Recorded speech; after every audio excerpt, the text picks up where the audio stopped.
ಭೀಷ್ಮ ಮಹಾಭಾರತದಲ್ಲಿ ಶಂತನ ಮಹಾರಾಜನ ಪುತ್ರರಾಗಿರುವ ಭೀಷ್ಮನು ಪ್ರಮುಖ ಮತ್ತು ಶಕ್ತಿಶಾಲಿ ಪಾತ್ರ. ಅವನ ಪೂರ್ವನಾಮ ದೇವವ್ರತ ಎಂದು ಇರುತ್ತದೆ.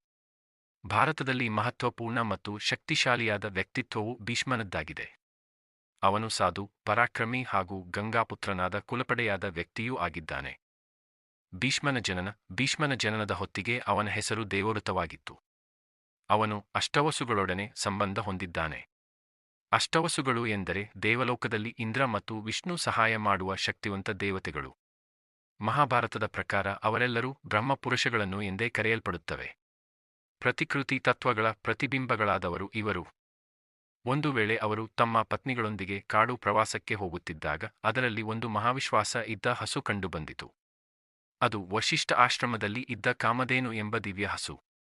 ಅದನ್ನು ಅವರು ದೋಚಿ ತಮ್ಮೊಂದಿಗೆ ಕರೆದೊಯ್ಯುತ್ತಾರೆ. ವಶಿಷ್ಠನು ತನ್ನ ದಿವ್ಯ ದೃಷ್ಟಿಯಿಂದ ಅವರ ಕರ್ತವ್ಯವನ್ನು ಕಂಡು ಅದಕ್ಕೆ ಶಪನ ನೀಡುತ್ತಾನೆ.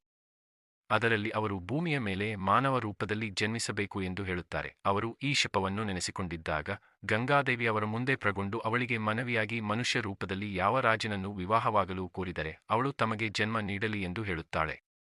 ಗಂಗಾದೇವಿ ಅದು ಒಪ್ಪಿಕೊಳ್ಳುತ್ತಾಳೆ. ಒಂದು ವೇಳೆ ಪ್ರತೀಪು ಎಂಬ ರಾಜನು ಗಂಗಾತೀರದಲ್ಲಿ ವಿಹಾರ ಮಾಡುತ್ತಿದ್ದಾಗ ಗಂಗಾದೇವಿ ಮಾನವ ರೂಪದಲ್ಲಿ ಅವನ ಮುಂದೆ ಕಾಣಿಸಿಕೊಂಡು ಅವನ ಶಕ್ತಿಯನ್ನು ತೋರಿದಳು.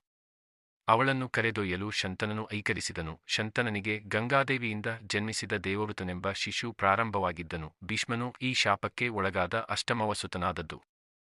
ಗಂಗಾದೇವಿಯೇ ಅವನಿಗೆ ಜನ್ಮ ನೀಡಿದವರು. ಆದ್ದರಿಂದ ಅವನನ್ನು ಗಾಂಗೆಯ ಎಂದು ಕರೆಯಲಾಗಿದೆ. ಶಂತನನ ಮಗನಾಗಿ ಅವನು ಶಾಂತನುವುದಾಗಿ ಜನಪ್ರಿಯನಾದನು. ಭೀಷ್ಮನ ಪ್ರತಿಜ್ಞೆ. ಭೀಷ್ಮನು ತನ್ನ ಕುಟುಂಬ ಮತ್ತು ದೇಶಕ್ಕಾಗಿ ದೊಡ್ಡ ತ್ಯಾಗವನ್ನು ಮಾಡಿದ್ದನು. ತನ್ನ ತಂದೆ ಶಂತನನ ಹಾರ್ದಿಕ ಕೋರ್ಪಿಗೋಸ್ಕರ ಮಹಾನಾಯಕಿಯ ಸತ್ಯವತಿಯೊಂದಿಗೆ ವಿವಾಹ ಮಾಡಲು ಆತನು ತಯಾರಾಗಿದ್ದನು. ಸತ್ಯವತಿ ಅವನ ತಾಯಿಯ ಸಮುದಾಯವನ್ನು ಮೀರಿ ತನ್ನ ಮಗನೊಂದಿಗೆ ಹೆಯುತ್ತೆ ಎಂದು ಅನುಮತಿಸಿದರೂ ಅವನು ಅವನಿಗೆ ರಾಜಕೀಯ ಶಕ್ತಿಯನ್ನು ನೀಡಲು ನಿರಾಕರಿಸಿದನು. ಭೀಷ್ಮನು ತನ್ನ ತಂದೆಗೆ ದೊರೆತು ಸತ್ಯವತಿ ಅವರಿಗೆ ಸ್ವೀಕರಿಸಿದ ಎಲ್ಲಾ ನಿರ್ಬಂಧಗಳನ್ನು ಒಪ್ಪಿಕೊಂಡು, ನಾನು ಕೇವಲ ರಾಜನ ಪುತ್ರನಾಗಿ ಉಳಿಯುತ್ತೇನೆ, ನನಗೆ ರಾಜಕಾರಣದ ಹೊಣೆಗಾರಿಕೆಯನ್ನು ಸ್ವೀಕರಿಸುವುದಿಲ್ಲ ಎಂದು ಹೇಳಿದನು. ಅವನು ತನ್ನ ತಂದೆಗೆ ಸತ್ಯವತಿಯೊಂದಿಗೆ ವಿವಾಹವನ್ನು